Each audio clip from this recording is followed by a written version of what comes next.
Hello guys, good morning guys. This is Kuya Ani Askan Aguilan. So, malagyan ng gitan ko sa duty karon dito sa trabaho. Talaga ito sa restaurant, warehouse, sa Lusal. Karon diretso ko dito sa dapat sa Puente sa Osmeña Boulevard. Tungod laging doon ako assignment na bago sa duty na ko. Kasi ko sa reliever sa modi of guardia, no? Dali sa usa ka buwan kaduha. So naadya sa Longdiso Temple. So putulra naman ako, nga shift ko pang ako ang start. So ang dagan sa ako ang pagbisikleta 17 minutes lang, no? Kaya ato man ang monitoring akong oras. 17 minutes. Andi na ako diri sa 20 circle, no? Dito sa Cebu City.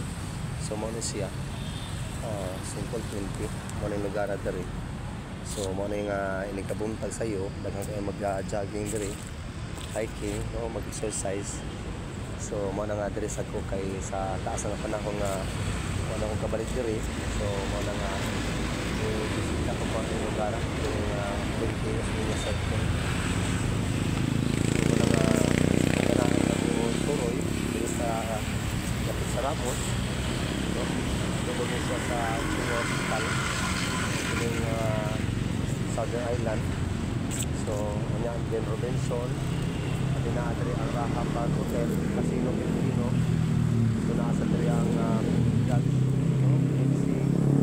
So kita pa problema o na kay mga palitron na sa Pilipino sa mga tindahan department store na diri ang Robinson no.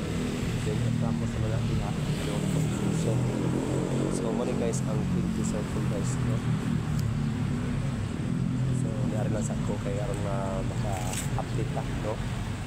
Highlights kay balot nga kung asa dapat ang 20 Osmeña.